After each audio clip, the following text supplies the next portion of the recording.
মনে রাখবেন দুইটা কারণে ঈদে মিলাদুন নবীর মাহফিল করা আমাদের উপর আবশ্যক। একটা হচ্ছে আল্লাহর নিয়ামতের শুকরিয়া আদায় করার মানুষে আল্লাহর নবীর ঈদে মিলাদুন নবী উদযাপন করে আমরা আল্লাহর দরবারে শুকরিয়া আদায় করব। নাম্বার 2 হচ্ছে আল্লাহর মিলাদ নাই, আমার রাসূলের মিলাদ আছে। এটা বিশ্ববাসীকে আমাদেরকে বোঝাতে হবে। কারণ ঈসাইরা তারা বলেছে নবী ঈসা রুহুল্লাহ আল্লাহর পুত্র, হযরতে বিবি মারিয়াম তিনি আল্লাহর স্ত্রী। জোরে বলুন নাউজুবিল্লাহ। ঈসা আলাইহিস সালামের কয়েকটা মুজিজা দেখা ঈসাইরা বলে ঈসা রুহুল্লাহ আল্লাহর পুত্র, আল্লাহর অংশীদার তারা বানিয়ে দিয়েছে। অথচ আমার আল্লাহ বলেন কুল হুয়াল্লাহু আহাদ আল্লাহুস সামাদ লাম ইয়ালিদ ওয়া লাম ইউলাদ ওয়া লাম ইয়াকুল লাহু কুফুয়ান আহাদ। আমার আল্লাহ বলে ইয়া রাসূলুল্লাহ ইয়া হাবিবাল্লাহ আপনি ঘোষণা করে দিন, আপনি আপনার উম্মতকে জানিয়ে দিন আল্লাহ তিনি এক, তিনি একক, তিনি অদ্বিতীয়, তিনি রব। ওই আল্লাহ কারো থেকে জন্ম গ্রহণ করেন নাই, কাউকে জন্ম দেন না। জোরে বলুন সুবহানাল্লাহ। তিনি কারো মুখাপেক্ষী নয়, তিনি কোনো সৃষ্টির মুখাপেক্ষী নয়, সমগ্র সৃষ্টি আল্লাহর মুখাপেক্ষী। আল্লাহ কারো থেকে জন্ম নেন নাই, কাউকে জন্ম দেন না। আল্লাহর কোনো বাবাও নাই, আল্লাহর কোনো মাও নাই, আল্লাহর কোনো পুত্রও নাই, আল্লাহর কোনো স্ত্রী নাই। জোরে বলুন সুবহানাল্লাহ। এখন ঈসাইরা ঈসা রুহুল্লাহর কয়েকটা মুজিজা দেখা তাকে আল্লাহর পুত্র বানিয়ে দিয়েছে।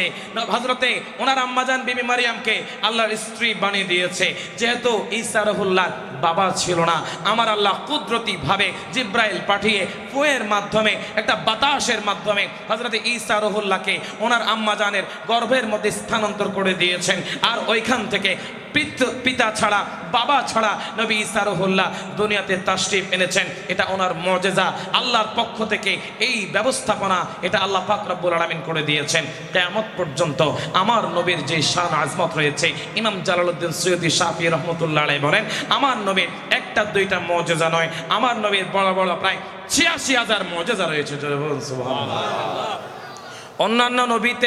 অন্যান্য নবীকে আমার আল্লাহ যা মুজিজা দান করেছেন, সকল নবীর সকল মুজিজা আমার নবীকে আমার আল্লাহ দান করেছেন। আর একটু জোরে বলেন না সুবহানাল্লাহ। অন্য নবীর সৌন্দর্য আমার আল্লাহ আমার নবীকে দান করে দিয়েছেন, অন্য নবীর ধৈর্য আমার আল্লাহ আমার নবীকে দান করে দিয়েছেন, অন্য নবীর শারীরিক স্ট্রাকচার গঠন আমার নবীকে আমার আল্লাহ দান করেছেন, অন্য নবীর সুমধুর কণ্ঠ আমার আল্লাহ আমার নবীকে দান করে দিয়েছেন, অন্য নবীর বক্তব্য আমার আল্লাহ আমার নবীকে দান করে দিয়েছেন, অন্য নবীদের যে মুজিজাগুলো ছিল সেগুলো আমার আল্লাহ আমার নবীকে দান করে দিয়েছেন। নবী ঈসা রুহুল্লাহ তিনি মৃত মানুষকে কুম বিইজনিল্লাহ বলে জীবিত করতেন, আমার প্রিয় নবীও মানুষকে জীবিত করেছেন। জোরে বলুন সুবহানাল্লাহ। তো আমার নবী মানুষকে জীবিত করেছেন, আমার নবী ডুবন্ত সূর্যকে আবার আসরের ওয়াক্তে আবার তিনি উদয় করেছেন, আমার নবী জমিনে দাঁড়িয়ে আসমানের চন্দ্রকে দ্বিখণ্ডিত করেছেন।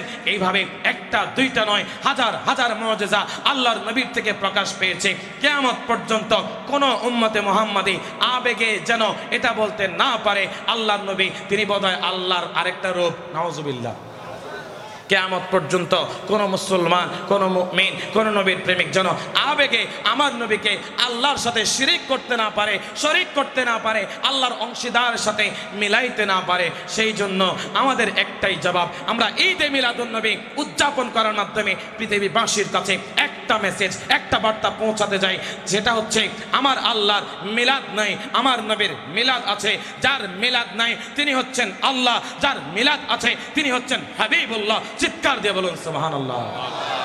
অতএব এই মিলাদুন নবী উদযাপন করার মাধ্যমে আমরা প্রমাণ করতে চাই আমার নবীর যেহেতু মিলাদ আছে সুতরাং তিনি স্রষ্টা নন, যিনি স্রষ্টা তার মিলাদ নাই। জোরে বলুন না সুবহানাল্লাহ। আল্লাহর মিলাদ আছে, আর একটু জোরে বলেন আল্লাহর মিলাদ আছে। আল্লাহর মিলাদ নাই, আমার নবীর মিলাদ আছে। আমার নবী নিজেই নিজের মিলাদকে সেলিব্রেট করেছেন, নিজের মিলাদকে উদযাপন